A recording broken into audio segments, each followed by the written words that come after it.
Walk all over you.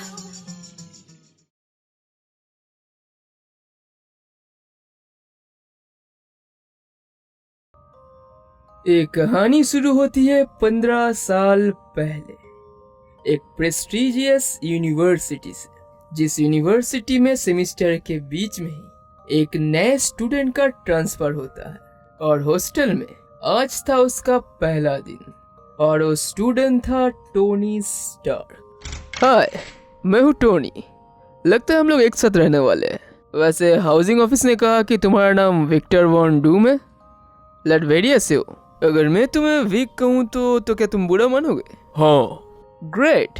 Listen, अगर हम लोग को रूमीज बनना ही है तो हम लोग दोस्ती अभी शुरू कर सकते हैं। बियर वॉशरूम में छुपाई है और सरी की एक फ्रेंड भी है। चाहो तो तुम्हारे साथ सेटिंग करवा दूँ। एज ए ट्रांसफर स्टूडेंट शायद तुम्हें पता नहीं होगा, लेकिन सेमेस्टर ऑलरेडी शुरू हो चुका है और इस रूम में यहाँ पे तुम्हारी मौजूदगी सिर्फ तभी बर्दाश्त की जाएगी जब तुम सही से पढ़ाई और हर चीजों का पालन करोगे। अंडरस्टैंड? ओ ब्रो, लगता है गर्मी कुछ ज्यादा ही है। जरा कोई एक खिड़की खोल दो यार। ओके सरी, अच्छा है कि हम लोग बाद में मिले। जो करेंगे कल करेंगे, क्लास के बाद। Okay baby.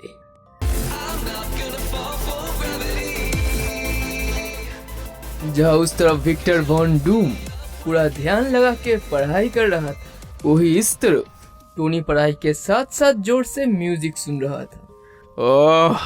क्या तुम प्लीज अपना ये ठीक चक बंद करोगे? Relax Vic, it's just rock and roll. और टोनी ड्रॉयर खोल के अपना हेडफोन निकालता है। मुझे लगता है कि तुम्हें थोड़ा सा आराम कर लेना चाहिए। हमेशा ऐसे पढ़ते मत रहो। जरा अपने दिमाग के दूसरे हिस्से को भी तो काम करने का मौका दो। काम? क्या तुम्हें पता भी है कि काम होता क्या है? तुम अमीर बाप के बेटे हो टोनी। तुम्हारा जन्म बिलियनियर के घर पे हुआ है, जबकि मैं हमेशा गरीबी से जूझा हूँ। मुझे हर एक स्कॉलरशिप के लिए अपने दम पे फाइट करना पड़ता है। मुझे हमेशा अपने काबिलियत से लड़ना पड़ा है। मुझे अपने मुकामों को अपने दम पे हासिल करना पड़ता है। मेरे कंधों पे जितना बोझ है वो शायद ही कोई ऐरा गहरा इंसान ले पाएगा, लेकिन मैं इसे झेल लूंगा। मेरी काबिलियत एक दिन मुझे मेरी मुकाम तक पहुंचाएगी। मैं अपनी हालत जरूर बदलूंगा और इसके लिए मेरी हर एक सैक्रिफाइस ओढ़ दी है। हाँ, मैं भी हो सकता है, लेकिन हर चीज से ध्यान हटा के इतनी कठोर फोकस करने की वजह से लोग कभी कभी गलत तरफ भी जाते हैं। जैसे तुम्हारे फॉर्मूले में प्रोटॉन कोएफिशिएंट का जो स्क्वायर है उसे क्यूब होना चाहिए। तुम्हारी इतनी गुस्ताखी कि तुम मेरे फॉर्मूला में गलती निकालो। He is right. कुछ दिन बाद। टोनी, जरा 1 मिनट सुनोगे? हाँ जरूर विक, लेकिन इसके बाद नहीं, अभी। ओह मैन, इस बंदे को हुक्म चलाने की आदत कुछ ज्यादा ही है। ओके बेब, बाद में मिलते हैं। ओए भाई साहब, हम लोग जा कहाँ रहे हैं? मुझे तुमसे कुछ बात करना है Tony. Actually I am afraid, but मुझे तुम्हारे सामने कुछ सच्चाई कबूल करनी है। मैंने पिछले रात तुम्हें कहा था कि मैं लाइब्रेरी में था और मैं अपना ज्यादातर वक्त ही लाइब्रेरी में बिताता हूँ। एक्चुअली मैंने झूठ कहा था। मैं असल में यहाँ पे था। यहाँ पे? स्टोरेज एनेक्स पे? बट यहाँ पे तो कुछ भी नहीं है सिवाय पुराने बुक्स और चूहों के। यकीनन तुमने नोटिस जरूर किया होगा कि मुझे अंदाजा लगा है कि इस साल मेरी स्कॉलरशिप रिन्यू नहीं होगी। मतलब इस साल मुझे मेरी करंट स्कॉलरशिप नहीं मिलेगी और इस डर से अपने पढ़ाई को पूरा करने की उम्मीद में मुझे मजबूरन कुछ हदें पार करनी पड़ी। What the? चौंकाने वाली है ना? पता है, इसे बनाने के लिए मुझे जो अपैरेटस की जरूरत थी वो सब मुझे दूसरे लैब से चुराने पड़े। इतना कि झूठी एडमिनिस्ट्रेटर वाउचर भी बनाना पड़ा। पता है बहुत रिस्की है, लेकिन मुझे इक्विपमेंट्स की जरूरत थी। रिस्की? डूड, तुमको निकाल दिया जाएगा। नहीं, अगर मैं कामयाब हुआ तो नहीं निकालेंगे। जब ये कंप्लीट हो जाएगा तब ये मशीन लोगों के अंदर के टेलीकाइनेसिस एबिलिटीज को ट्रिगर कर सकता है। एक ऐसा मशीन है जो इंसानों के अंदर टेलीकाइनेसिस की एबिलिटी दे सकती है, जिससे इंसान सिर्फ अपने दिमाग से ही चीजों को हिला सकते हैं। क्या तुम इमेजिन कर सकते हो कि ये चीज क्वाड्रिप्लेजिक्स के लिए कितनी बड़ी बात होगी? जो सारे पैरालिसिस मरीज हिल तक नहीं सकते, उनके दुर्बलता और डिसेबिलिटी के लिए एक वरदान होगा। और ये क्या है? एक मामूली यूनिवर्सिटी की पब्लिसिटी ऑफिस के सामने। लेकिन वक्त बहुत कम है मेरे पास। इस समय के अंदर पूरा करने के लिए मुझे मदद चाहिए। एंड आई होप तुम मेरी मदद करोगे। मेरी मदद? मजाक तो नहीं कर रहा यार। इतने दिनों में तूने मेरे साथ कभी अच्छे से बात तक नहीं किया और तू उम्मीद करता है कि मैं तेरी मदद करूंगा और इतने रिस्की काम में मदद करके अपने फ्यूचर को संकट में लाऊंगा। हाँ पता है, तुमसे मदद मांगने की हिम्मत जुटाना मेरे लिए भी आसान नहीं था, लेकिन मैं मजबूर हूँ टोनी। प्लीज टोनी, अब मुझसे भीख मत मंगाना। नहीं विक्टर, कभी नहीं। तुम कभी भीख नहीं मांगोगे। ये सब तुम्हें शोभा नहीं देता। That's not who you are. और मैं कहीं भी तुम्हें भीख मांगने में मजबूर नहीं करूंगा, क्योंकि वो मुझे शोभा नहीं देता। और वो दोनों मिलके एक साथ उस मशीन के ऊपर काम करने लगते हैं। और जब वो मशीन पूरा हो जाता है, टोनी पहले खुद अपने ऊपर उसको टेस्ट करता है और विक्टर पूछता है क्या ये सही रहेगा? तुम श्योर हो ना तुम इस चीज को अटेम्प्ट करना चाहते हो? अरे हाँ रे भाई, मैं गर्मियों में कार रेसिंग करता था, माउंटेन क्लाइंबिंग करता था, अल्ट्रालाइट्स पे फ्लाई करता था। मैं उन सभी एडवेंचर्स को मिस कर रहा हूँ। I miss my adrenaline, so let's do it. वो ये सब क्या है? और अचानक से विक्टर टोनी के दोनों हाथे लॉक कर देता है।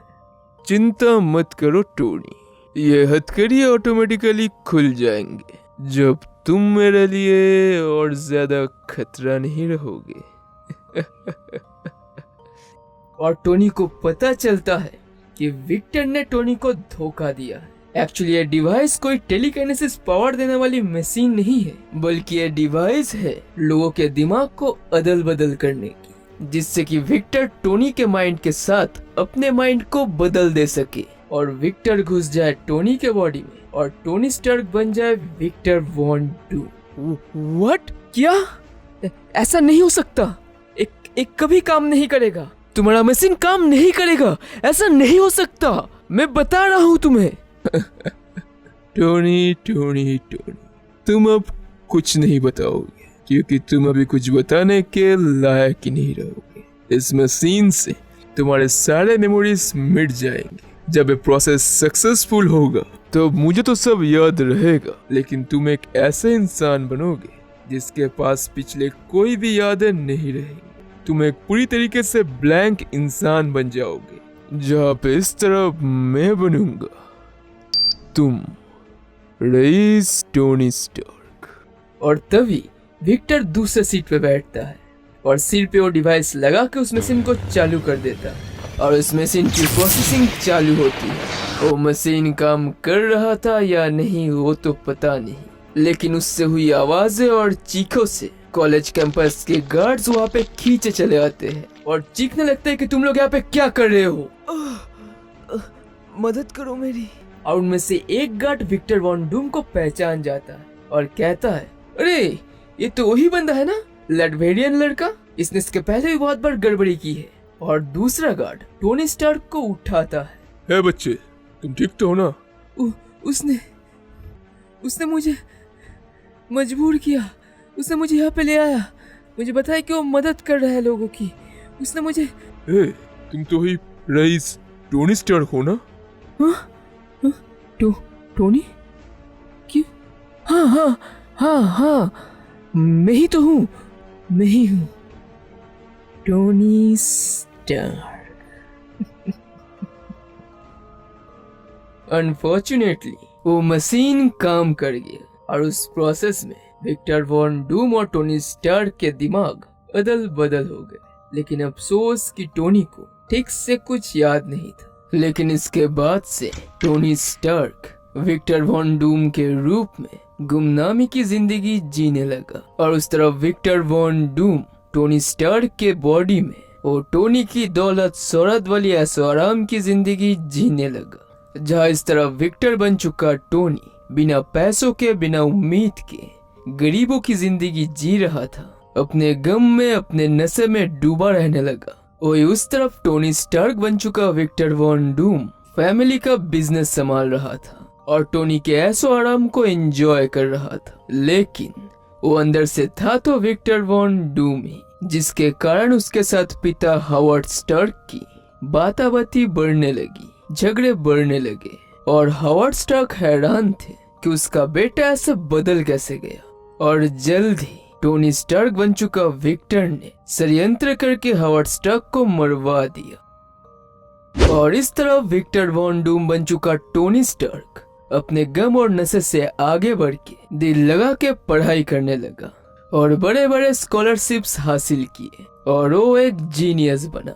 और इस तरह अपने पिता के मौत के बाद टोनी स्टार्क बन चुका विक्टर वॉन डूम ने पिता के इंडस्ट्री का लगाम अपने हाथों पे लिया और खड़ा किया अपना वेपन कंपनी स्टार्क यूनिवर्सल। पैसों के बदले तरह तरह के लोगों को वेपन्स बेचना और दहशत में साथ देना, ये टोनी स्टार्क के लिए आम बात थी। और इस तरह विक्टर वॉन डूम एक जीनियस साइंटिस्ट बन जाने के बाद उसने खोला अपना खुद का कंपनी द डूम इंडस्ट्री और ये इंडस्ट्री धीरे धीरे बड़ी होने लगी और एक वक्त आया जब वो स्टार्क यूनिवर्सल को टक्कर देने लगा, उसकी मार्केट और प्रॉफिट खाने लगा। और टोनी अपने सेक्रेटरीज को कहता है, मतलब मेरे पीछे का वो छोटा सा कांटा अब खंजर बन चुका है। हाँ मिस्टर स्टार्क, डूम इंडस्ट्री की लैडवेरियन टेक्नोलॉजी पिछले काफी सालों से स्टार्क यूनिवर्सल की मार्केट खा रही है और प्रॉफिट अपने घर ले जा रही है। और मुझे डर है मिस्टर स्टार्क कि उनकी latest energy advance arc reactor हम लोगों के लिए उनकी फाइनल दाव होगी, जिसके बाद शायद हमारी कंपनी पूरी तरीके से गिर जाएगी। सर, हमारे फील्ड एजेंट्स ने ये रिपोर्ट दिया है कि इसकी टेस्टिंग लैडवेरिया के एक आइसोलेटेड कॉम्प्लेक्स में होगी। अगर ये टेस्टिंग सक्सेसफुल हो गया तो शायद वो जस्ट शट अप, निकलो यहाँ से। अपनी कायर बेवकूफी वाली प्रेडिक्शन अपने पास ही रखो। मेरी कंपनी की फ्यूचर मैं डिसाइड करूंगा। भविष्य अपने अपने मुट्ठी पे होती है और वो अच्छा उनका ही होता है जो उसको अच्छा करने की चाहत रखते हैं। अब निकलो यहाँ से, अकेला छोड़ो मुझे।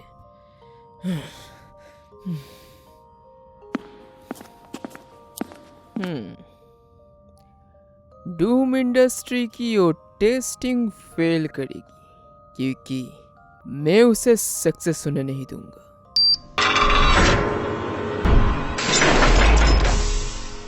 मैंने प्लान तो यही किया था कि ये बैटल सूट में देशों के गवर्नमेंट्स को बेचूंगा, जो देश सबसे ज्यादा रकम देगी। लेकिन अभी मुझे एहसास हो गया है कि ये चीज इससे भी ज्यादा जरूरी हालातों के लिए है। और उस तरफ डूम इंडस्ट्री में टोनी अपने one of the business partner Hector से बात कर रहा था और हम देखते हैं कि विक्टर वॉन डूम बना टोनी स्टार्क उसने भी अपने लिए एक आर्मर बनाया था और हेक्टर उसके इस नए इन्वेंशन का तारीफ करता है। लेकिन डूम कहता है कि ये आर्मर लैडवेरियन डिजाइन के मुताबिक है, लेकिन ये आर्मर लड़ाई के लिए नहीं बल्कि रेस्क्यू के लिए है, किसी भी तबाही से लोगों को बचाने के लिए है, उनकी मदद करने के लिए है। और विक्टर वॉन डूम इस आर्मर के बारे में और इसके टेक्नोलॉजी के बारे में हेक्टर को बता रहा था। लेकिन तभी वहाँ की एक गार्ड विक्टर वॉन डूम को भाग के आके बताती है कि उनके आर्क रिएक्टर के कंपाउंड में हमला हुआ है। वहाँ पे बहुत बड़ी तबाही मची है और बहुत बहुत ज्यादा नुकसान हुआ है, लेकिन ठीक से कोई डिटेल जानने के पहले ट्रांसमिशन टूट गया। और ये सुनते ही हेक्टर चिल्लाते हैं कि जल्दी मिलिट्री बुलाओ। लेकिन विक्टर डूम कहता है, नहीं हेक्टर, बहुत देर हो चुकी है। इन लोगों ने हमें तैनात करने में बहुत देर लगा दी, अब कुछ नहीं हो सकता। और दूसरे हाथों पे आर्मर, ये तो बर्बादी के बाद लोगों को बचाने के लिए है, बर्बादी को रोकने के लिए नहीं।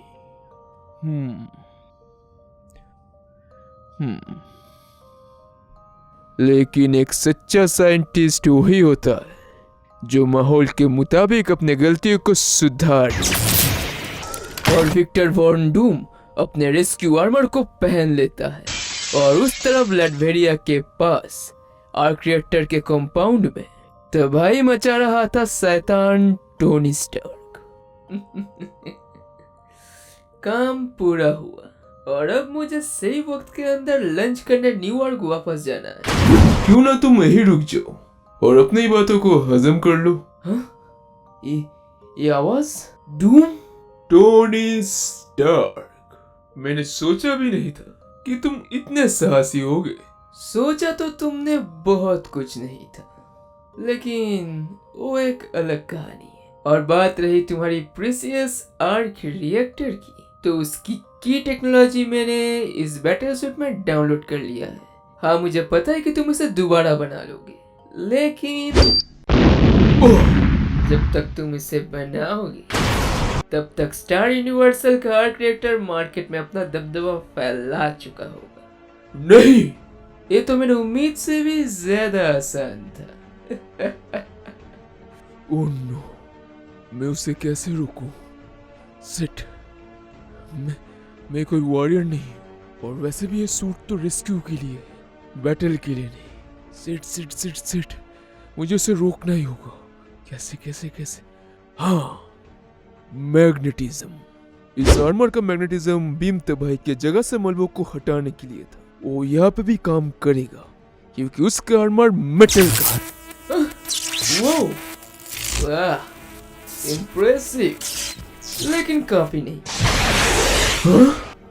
रॉकेट्स? लेकिन मैं अपने मैग्नेटिज्म से इसको भी यूज कर सकता हूँ।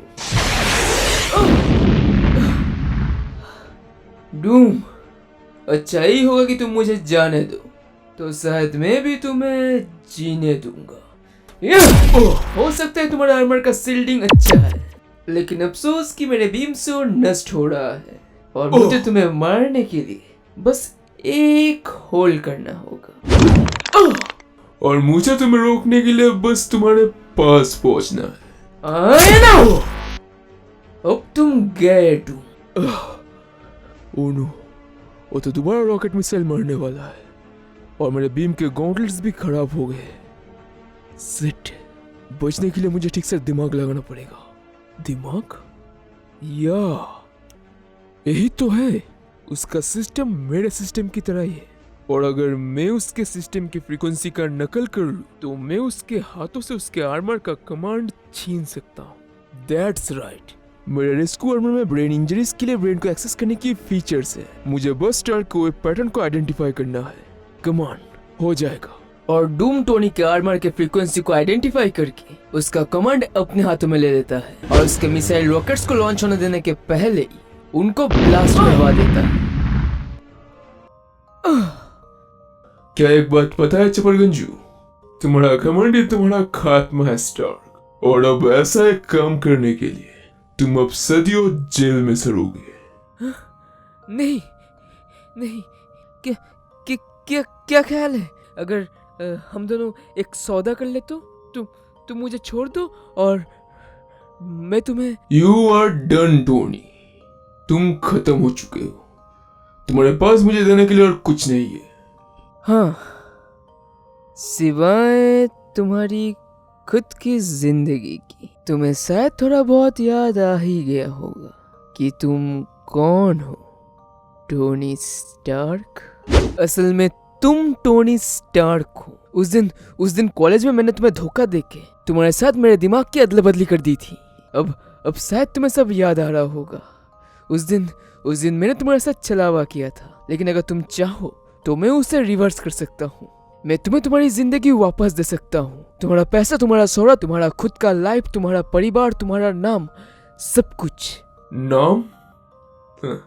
तुमने मेरे नाम को खराब कर दिया है विक्टर। टोनी स्टार्क अब एक बर्बाद और खराब नाम बन चुका है। तुम्हें लगता है कि मुझे वो सब दोबारा ठीक करने के लिए टाइम मिलेगा?